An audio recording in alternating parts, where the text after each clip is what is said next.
Maayong aga, Sir Mrs. Kago. Welcome sa aton programa CSC Air. Ining inyo abiyan kagalaga doon at nga magadulong sa inyo sang pinakaulihing updates ka impormasyon tuhoy sa mga programa kag proyekto sang Civil Service Commission. Sang ikalik sang Marso sa ulog sang bugos nga pungsod ang National Women's Month.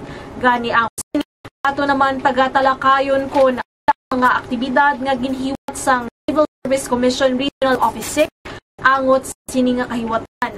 Nagsubukan ato paghibaluon ang kaulihing nga development sa Gender and Development ug God advocacy sang komisyon. Karon nga kaupod naton ang Gender and Development ukon God focal person sang Civil Service Commission Regional Office No. 6 nga wala liwan kun ni Tess Administrative Officer 5 sang Management Service Division Civil Service Commission Regional Office 6. Agud naghatag sa aton sang impormasyon angot sa Gender and Development subungan sang Women's Month celebration. Mayong aga Tess kag welcome sa atong programa. Mayong aga doon kag mayong aga sa naton nga na mga tagpalamati subong nga aga no. Happy gid na ako nga naari naman ako diliwat sa pag-share sa pagpaambit sa inyo sa mga programa parte sa Gender and Development Initiatives sa Civil Service Commission. Ms. Tess, no, for March 2013, ano ba lang ang tinutuyo sang pagsaulog naton sa Women's Month o National Women's Month? Sa nagligid nga bulan, nahibalawaan na nga ang bulan sa Marso, gintalana ina nga Women's Month, no? So, sa ini nga tuig, ang aton tema, amoni, no? Kababaihan, national theme ni siya, kababaihan gabay sa pagtahak sa tuwid na daan. Ini naka-anchor, balaan naton sa pursuit sang presidente, kag sa iya vision ma-achieve sa tuwid na daan program. So, may mga programa nga naka-align ang national government at the same time, diri sa local, Region 6, may rakita doon nga programa nga naka-line up man nga nag-participate kita upod sa UGSAD isang UP Gender Resource Center nga may mga program sila nga naka-line up or nag-participate kita dito active, you know, being the one of the technical working group nga agency sang UGSAD. Pero from the national perspective, ipabalot natin anay katanan, no, ang katuyuan sang pagselebrar sa 2013 Women's Month nga may tema kababaihan gabay sa pagtahak sa tuwid na daan. So naka-focus gid niya sa babae, no, ang papel sang babae sa pag-ahak o pag-usoy ubay sa pag-usoy sa tadlong dalan amo na, no, kung sa Ilonggo natin nga pagbrahon. So ang katuyuan sa amo ni mga masudod, no, napakita diri nga na-highlight o ginatagaan sang importansya ang papel ng kababaihan sa liderato bala pag sa leadership role nila para makapartisipate sila sang maayo sa decision making, ilabi na gid sa political arena. Doon kita naton we are now on the campaign period na subong sa national senatorial seats. Mga kabaihan kita dira nga naka-line up na sa dira nga level. And at the same time sa local era man, no. So nakita rin nato nga gina-welcome na sa susyedad ang papel sang kababaihan. Tapos sa peace building ang may ano ba lang, may papel gid ang kababaihan sa pagbulig may kapayapaan o may kalinungan sa pungsod naton kag pagsulbar sa mga konflikto ilabi sa Mindanao. Okay? Next, ang isang pagdaton diri nga tuyuan sa national naton nga objectives sa muni para makilala man naton ang mga mekanismo kag mga institusyon ginapakita para mag-support sa babae. Ilabi na gid sa pagsulong sa mga gender responsive governance. Naibala naton mga bagita gender responsive, hindi lang ini nagatukoy sa papel sang babae but also papel sang lalaki. Ng babae kag lalaki dapat maging partners sa pagbulig rebuild o kung pabulig rebuild sang gobyerno nga magiging responsive kita sa need ng panahon, no? Sa kinahanglan ng panahon. And then ang pangayo ang sa pagiging-objective diri nga maging partners sang media. So mga media people naton in print, in the broadcast, in the TV, gina-promote ang magapayo sila isang sang partisipasyon sang media nga ma-promote ang papel sang kababainhan, ang ilang rights nila nga ikamatarong nga ma-address ang mga problema samtang nagabuhat sila i-build sang ating puso. Tamo nga salamat Miss Tess no sa imong pag-share aton nga mga tagpalamati kung ano bala tinutuyo kun nga sa ulog naton kada tuig ang National Women's Month. Miss Tess no, you mentioned earlier ang tema sa Women's Month celebration. Ano bala ang relevancy ni diri naman iya sa Region 6? Okay. Ang relevancy diri nga maintindihan sang tanan labi na gid sa aton nga banwa sa Iloilo na ang mga babae may papel nga dako labi na sa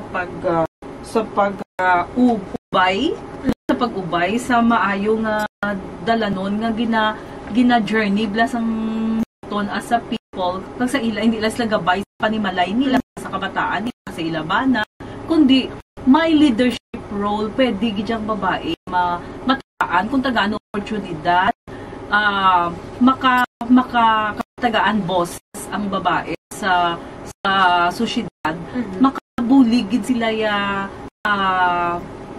pagayon sang magmaayo nga dalan para sa kauswagan ang hindi lang sa ila panimalay kundi kauswagan man sang ila komunidad kundi sila na tuhoy, no?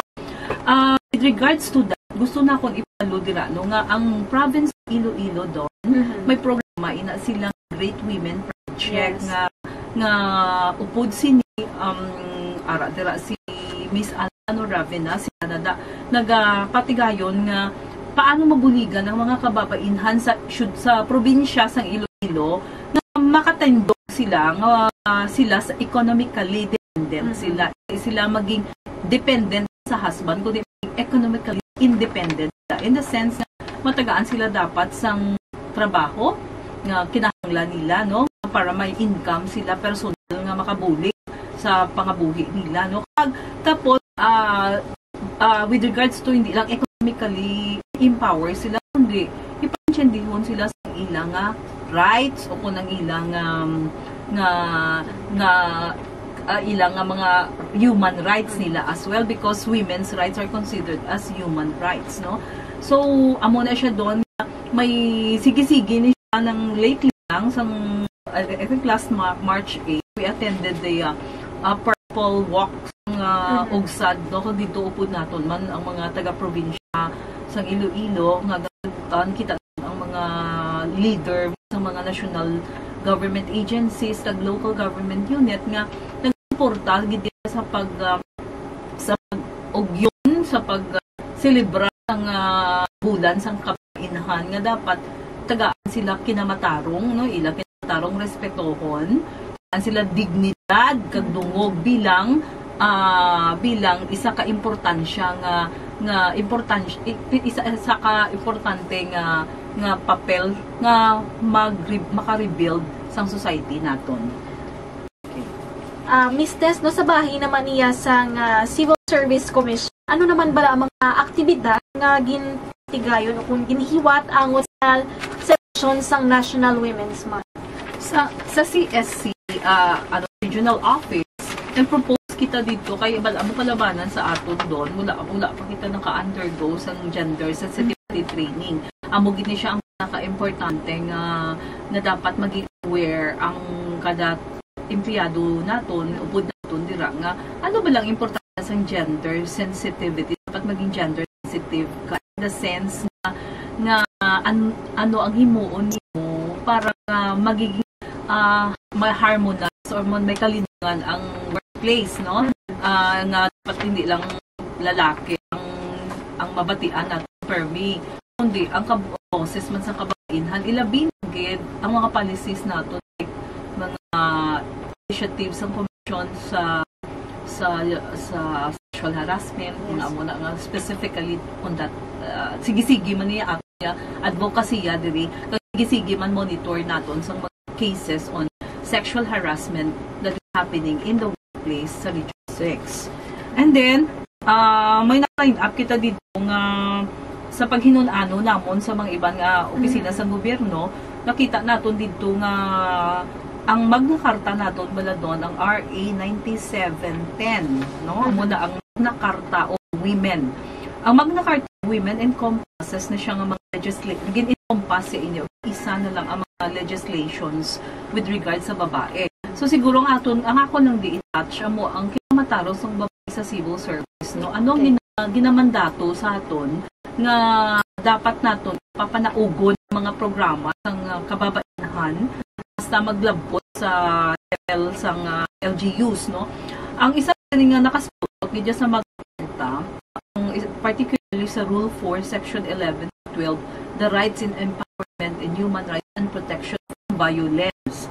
Malabo doon, ang hindi natin manigar ng bisan tuod professional na kita sa ato nga upod natin nga babae, samtang try realize ang ila potential, malabot nilang ila to the highest degree abing level sa ila potential, along the way may encounter sila of nga violence, kung isa kung hindi sexual harassment, it could be verbal abuse, or it could be physical abuse. So along the way na-confronted ng babae kay susceptible, giman kita vulnerable ang babae sa mga harassment along the way. Binagid ko it is a man's world, no?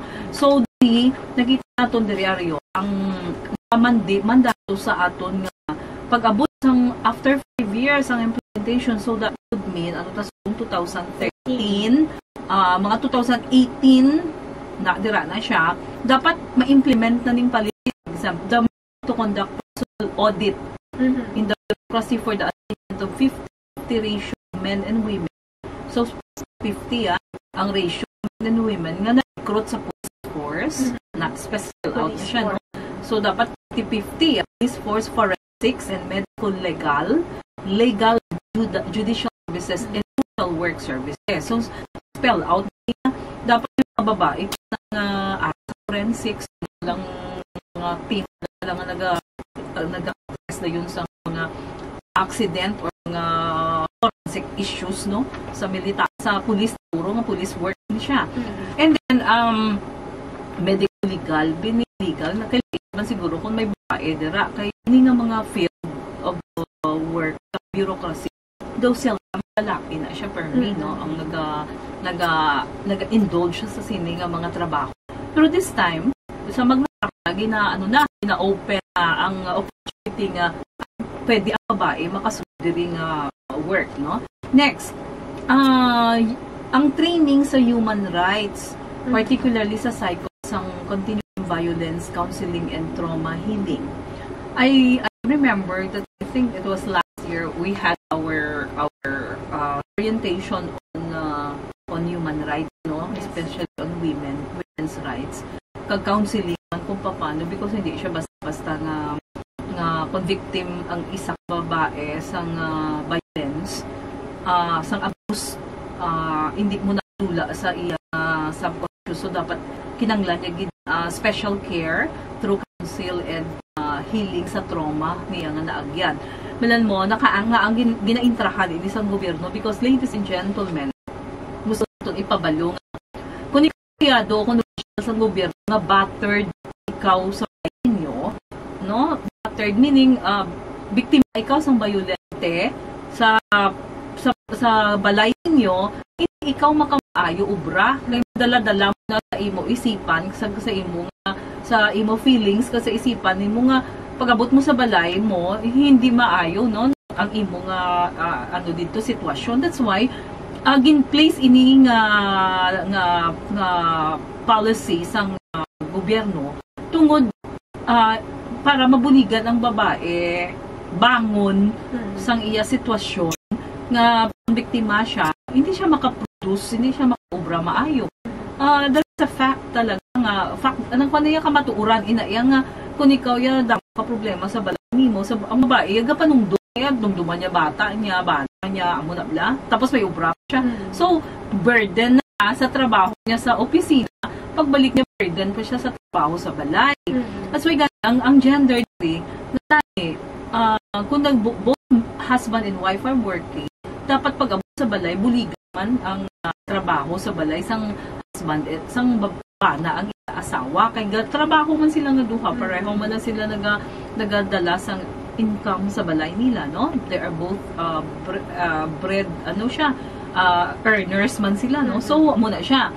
Ang isa pa diri doon nga gina-emphasize sa aton sa CSC is that sa sulod sang 5 ka tuig dapat ang numbers ng babae sa third level, meaning to say mga directorship level, so leadership na ni nga potential sang babae, no?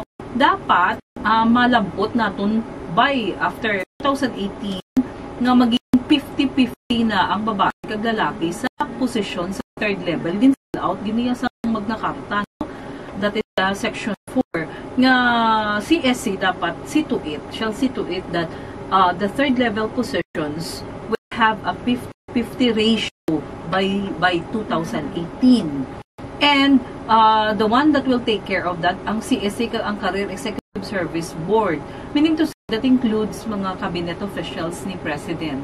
Pero actually makita mo gid man niya nga kung tanawon naton si President Noy si it naman nga may mga babae gid siya nga gina-line up, like ang iya nga ang pagkabalo ko ang iya dito emisaryo sa Mindanao babae.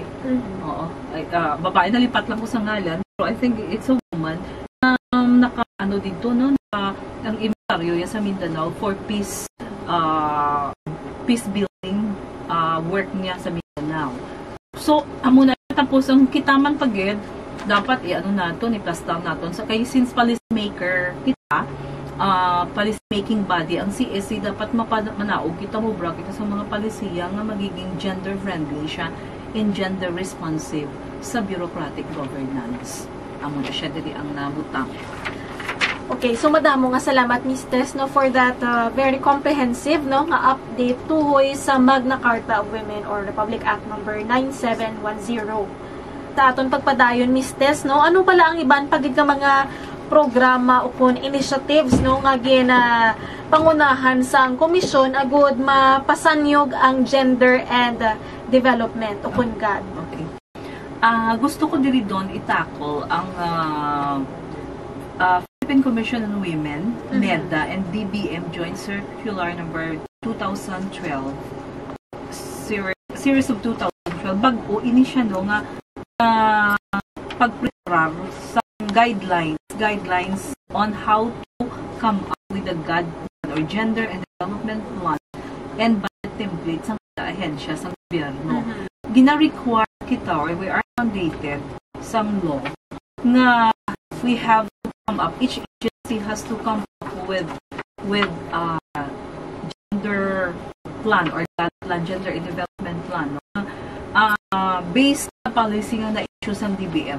Ang national government agency ka doon, I think, consider nila sa local and national as well sa release ng budget sa kada ahensya sa gobyerno. Where ang ginatagaw gidira, kung ginatagaan man bala 5% sa GAA, General Appropriations Act, ang sang opisina or budget sa kada ahensya sa gobyerno, 5% of that shall be allotted sa GAD, sa Gender and Development Program, the Commission. So kung ako lang pagtanawon, natataton nga ang programa, mag-ubra ng imo GAD plan, may nakaduwa ka kategorya. Client para sa kliyente, client focus, kag para sa organization focus.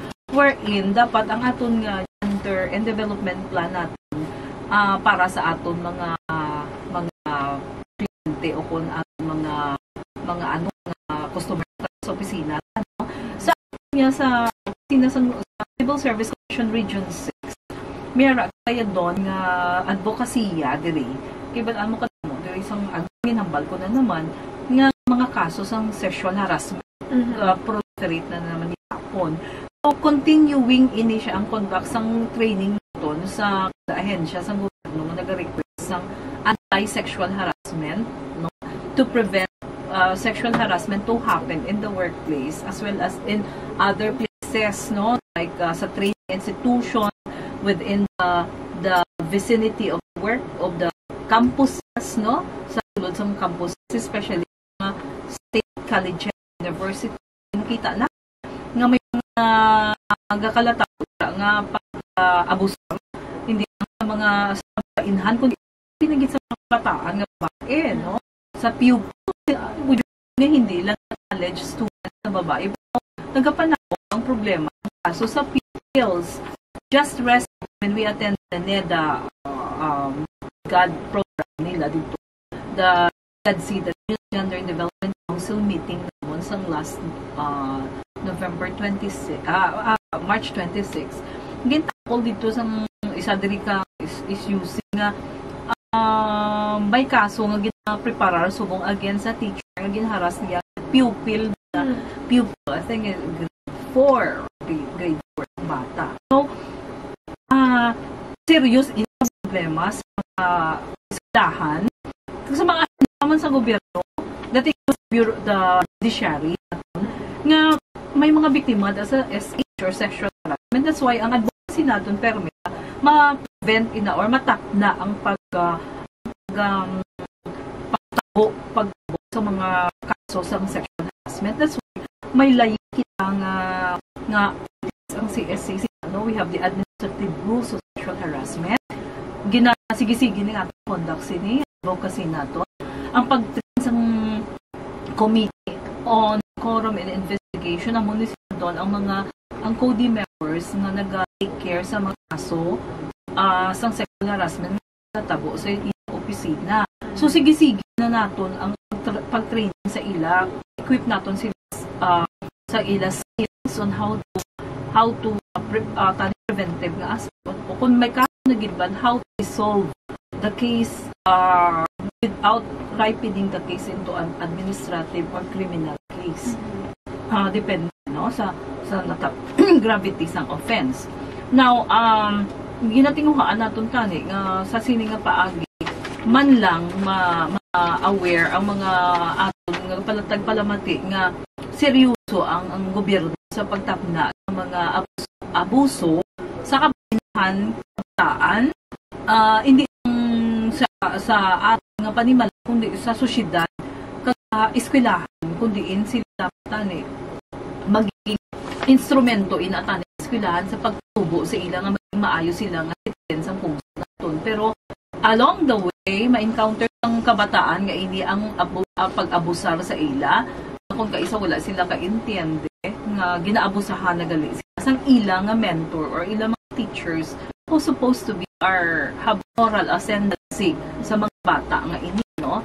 So continuing na siya aton doon paghimo sina. Now sa level naton sa opisina naton na wala na naman ninyo naka-establish na kita sa referral system in case may mga problema kita personal doon, pwede kita katagan sa aton referral system.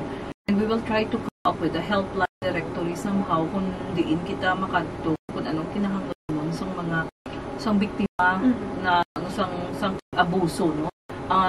Ini nagapanaog hindi lamang sa pag-abuso sa mga kababaihan. According to them, isa man issue nga gintakol dito sa Argad Sing atinan ko, inform kami nga hindi lang puno ang kababaihan nga ginaabusahan, subong ginaabusuhan, kundi ang mga lalaki, mga kabataan.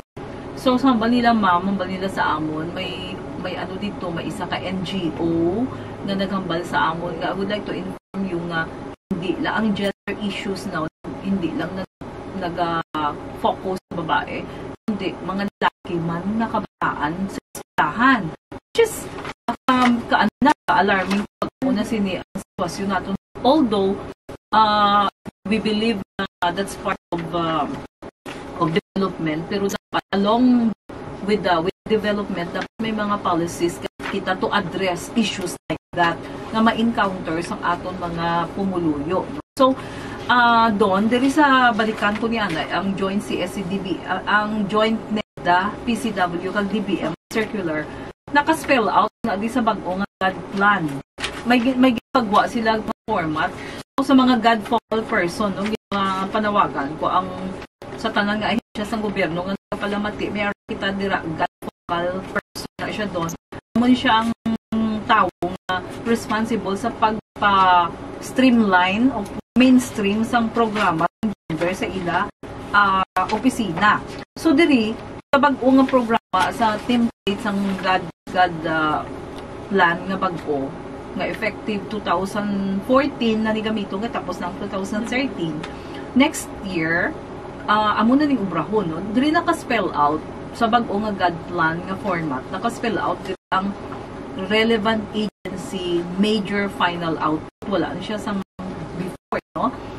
Wherein magambal ka major final output, wala ka lang naghahambal sa result na nagbase sa result, kundi nagbase ka sa impact sa programa nga ina sa kliyente mo o sa mga tugod mo sa gobyerno, sa empleyado sa sulod sa opisina mo, no? So ano ay ang impact o kung ang dating sa ila personal kag opisyal nga tao sa programa nga sang gender nga imo gintigayon sa kliyente mo man kag sa imo mga kaupod sa opisina. That's why importante nga considering nga we are already armed, no? Kita mga policies, designs on how to come up with realistic ginambal ko gid permi realistic nga God plan wherein ma-address ang gender issues sa opisina kag sa kliyente sa mga ahensya sa gobyerno. So may mga aware dapat nga health problems gani may kita Department of Health na sila may focal person dala sila, no? Kung social services na gani like mga kinanglan abi counseling, no, or trauma healing, pwede DOH kag so DSWD sila ang ahensya sa gobyerno gintagaan sang mandatos nga mag-address sa mga problema sang mga biktima sang karahasan sa kababaihan kag sa mga kabataan nila, no? So may mga ini siya nga trabaho ini siya na networking ni siya, no, nga hindi lang isa ka opisina sang gobyerno ang ma-address ni kundi may mga opisina sang gobyerno nga pwede naton kadtuan matagaan mga yuan bulig like amo tong ginahambal ko, no, DOH, DSWD, ang PNP kinanglan na ginan sudlan sa police force or police nga mga pagtrabaho, pwede mo makakadto aton mga women's desk sa police stations. Kada police station naton may women's desk doon. So kung kaisa makita mo gani happy gid ko gani, congratulations sa mga PNP naton nga personnel, no, nga happy gid ko to see nga asang nga Hollywood kita mo gid ang mga babae nga pulis kag ang mga lalaki nga pulis nga ara sila may desk gid sila like nakita ako dito sa may Haro kaya Haro nakita ako dito sa plaza sa Haro may ara gid sila women's desk dito butang. In other words, dira kakato ang mga gusto magreklamo kung biktima sila sa abuso o harassment along the way.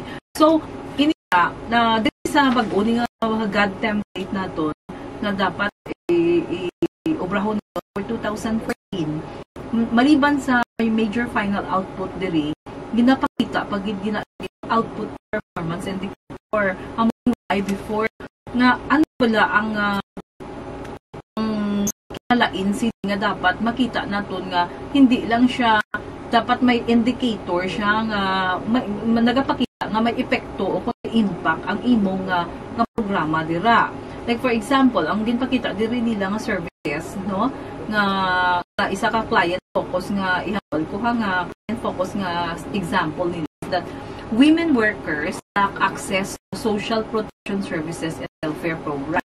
Tsaka siya, no, kulang ta sa protection sa katon nga sa access bala sa opportunity nga mga impormasyon sa pag-protect sa aton mga kinamatarong, no, kag sa aton nga kauswagan man. So ang nabutang diri sa indicator diri nila spell out is that dapat may information dissemination campaign ang opisina sa gobyerno para sa subong sa ginaobra naton doon. Mga nag-campaign kita, mga protection services, social and protection services na pwede mahatag sa mga ahensya sa gobyerno.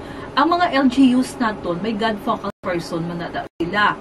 Wherein pwede man ma-address insigida sa God focal point sang syudad, kag sang probinsya, sang Iloilo, ang mga problema parte sa kababainhan.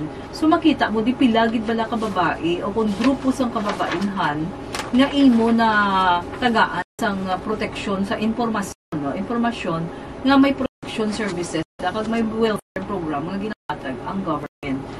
Again, budget ini gaalat sini kada ahensya sa gobyerno sa budget because nagaagi sa DBM. So, kung wala ikaw plan and program, I doubt kung ma-approve ang request for budget based sa General Appropriations Act. So, salamat Ms. Tess, no, for that very informative nga discussion. Finally, mayara ba ang mga updates po na imo nga mensahe para sa mga kababayanan ang sa pagtakop no sa pagsaulog sa National Women's Month? Okay. Hindi lang gina-address ko hindi lang sa kababainhan kundi sa mga kalalakinhan man no. Panungdo mo naton sa kung gusto naton maging ang pakabuhi naton maging maayo, may peace, may kalinungan, maayo, may kadagan kag may kauswagan, dapat tinguhan naton nga sa area sang kauswagan economically man na siya kag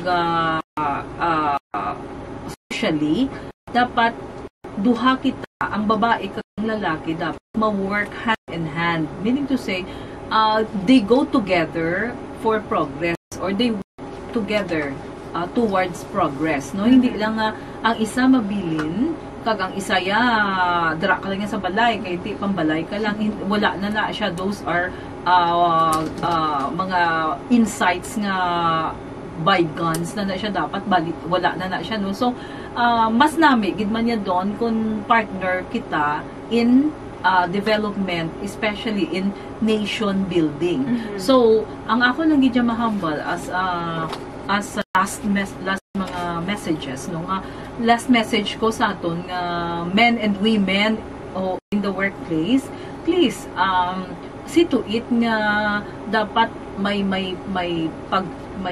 pagtaha, respect, no, may sa dignidad sang isa kag isa, no, respetuhon naton ang kada isa kag isa para nga ang harmony kag ang kalinungan ma-achieve sang kada opisina naton. So let's work together towards a gender responsive tani nga pagginawi sa opisina, paagi sa pag-intindi sang papel sang kada isa kag isa, nga wala sang dapat may mataas o kung may manubo, kundi dapat dululungan kita, man and woman, for progress. We'll work towards progress. So amo lang gid na doon, madamo gid salamat sa kahigayunan nga naimbitar kita diri, no, sa pagpa-update sa aton mga tagpanamati pati sa mga programa nga ginaobra sang Civil Service Commission. Salamat gid. Madamo nga salamat, no, Ms. Tess Mengilio, Administrative Officer 5 kag God focal person sa Civil Service Commission Regional Office number 6 sa imo nga pahatag sang tiyempo kag sa imo pag-share sa aton nga matag palamati tuhoy sa Women's Month celebration sumuman sa mga gender and development or GAD update. Sa piyak nga bahin, concerned citizens, government officials, and employees can now tune in to the CSC's newest radio program, Serbisyo Todo Todo, live on air every Wednesday from 11 to 12 noon via DZRB Radyo ng Bayan. And DZRB has a total of 33 stations nationwide as well as 29 provincial stations and 4 in Metro Manila. So this radio program is a joint production production of the CSC and the Philippine Broadcasting Service, and it caters to all sectors of society. Kaga pagatalakayon ang mga issues of public concerns sa bureaucracy kaga sang publiko. It is also a great venue for the public agon nahibaluan ang mga accomplishments sa gobyerno and how they can avail of government services gikan sa nagkalain-lain ng mga government agencies. And also, Serbisyo Todo focuses on discussing up-to-date issues and addresses complaints by the public on certain government agencies. It features public service success stories and commendations, resolutions of complaints and other selected cases, matters relating to government agencies' compliance with the provisions of the Anti-Red Tape Act of 2007. And the program provides the latest news on CSC programs, policies, and services. Serbisyo Todo is also interactive as it entertains live phone calls from listeners nationwide who can ask directly sa mga guests representing different government offices. And the program is anchored by Mr. Alan Alnigue, DCRB's Station Manager. Nag-amuya ito ang kabugusan nga aton nga programa karon nga aga ini ang inyo abando na Baldiviso.